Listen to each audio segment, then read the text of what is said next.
सभी मित्रों को जय श्री परशुराम। हर हर महादेव। भारत माता की जय। वंदे मातरम।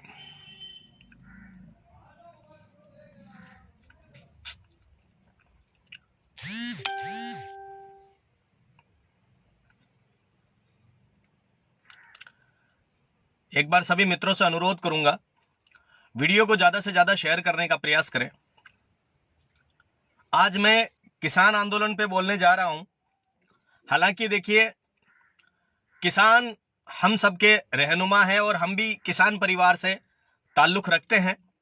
और किसान परिवार में जन्म लेने का मतलब होता है कि हम किसानों के साथ हैं और किसानों की मांगों पर, जायज मांगों पर हम लोग हमेशा उनके साथ खड़े होकर सरकार से सवाल करने के लिए हमेशा तैयार हैं।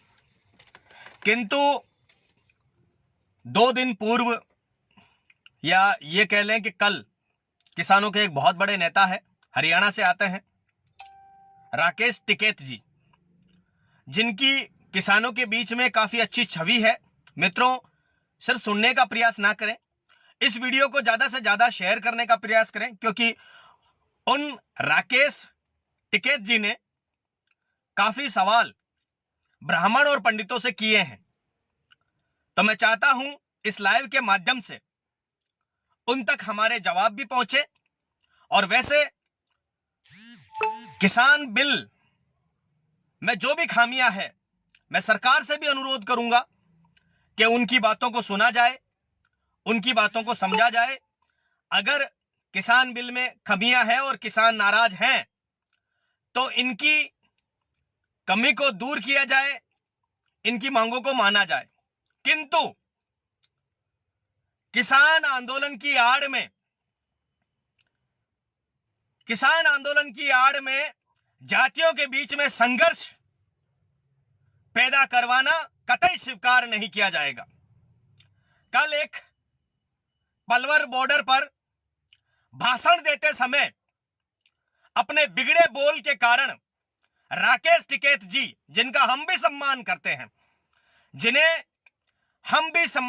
हैं, क्योंकि वो किसानों के हक की बात करते हैं, और जो गरीब किसान, मजदूर, मजबूर व्यक्ति की बात करता है वो सम्मान योग्य होता है।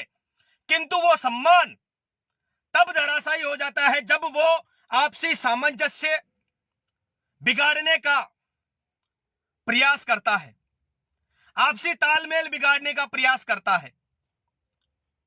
वो वहां भाषण देते वक्त ये भूल गए कि वो वहां किसान बिल का विरोध करने के लिए बैठे हैं।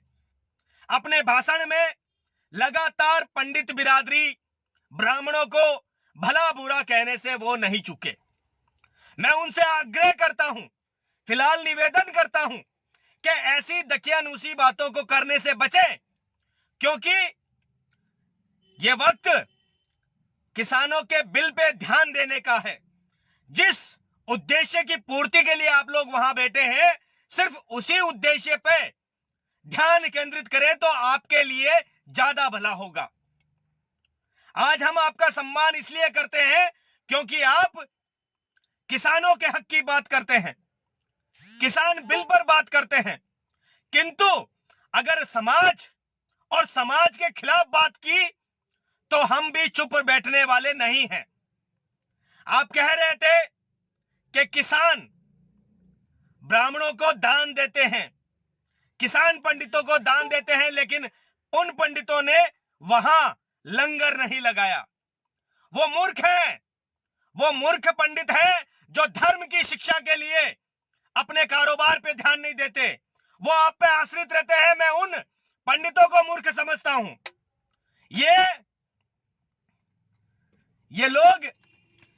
ये लोग आप पे आश्रित रहते हैं, आपको धर्म की शिक्षा देते हैं, आपके लिए कार्य करते हैं, आपके संस्कारों के लिए कार्य करते हैं, आपके बच्चों के लिए कार्य करते हैं, और बदले में आपसे दान के रूप में जितना भी कुछ मिलता है उसी से अपनी आजीविका चलाने का प्रयास करते हैं, उसी पे आश्रित रहते हैं। कभी अपने आप को बड़ा बनाने का प्रयास तक नहीं करते हैं। उनको वही कार्य अच्छा लगता है, वो धर्म की शिक्षा देना ही जानते हैं।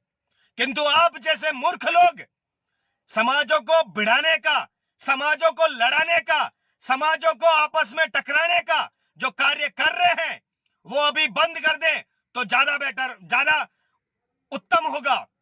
आप किसान बिल पे बात करें, हम आपके साथ खड़े हैं। किसानों के हक की बात करें, हम आपके साथ खड़े हैं।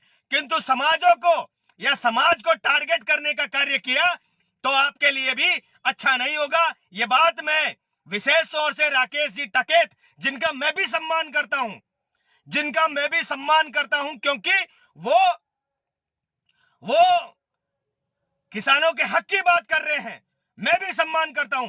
लेकिन अगर जातियों में विद्वेष भरने का काम किया, जातियों में द्वेष भरने का काम किया, तो माफ करना, आपका सम्मान हमारे दिलों में नहीं रहेगा और हम आपका सम्मान कभी नहीं करेंगे।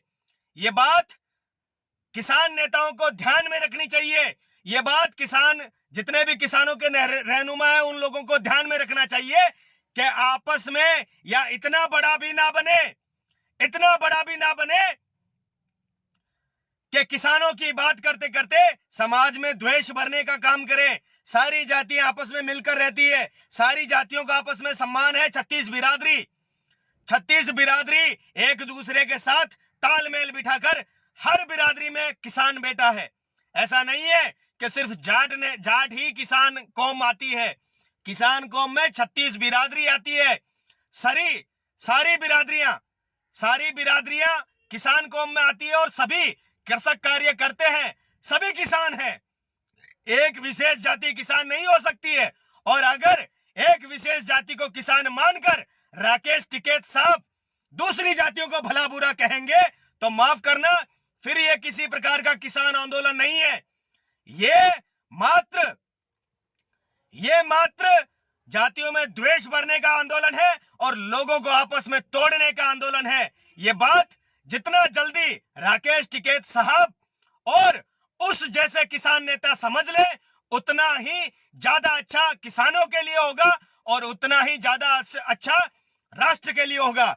धन्यवाद। बस आप लोगों से निवेदन रहेगा कि ये बात राकेश टिकैत साहब तक पहुंचनी चाहिए और बाकी किसान नेता जो इस तरह की फालतू बातें किसान आंदोलन की आड़ में कर रहे हैं, उन तक पहुंचनी चाहिए। जय श्री राम, जय परशुराम, हर हर महादेव, भारत माता की जय, वंदे मातरम।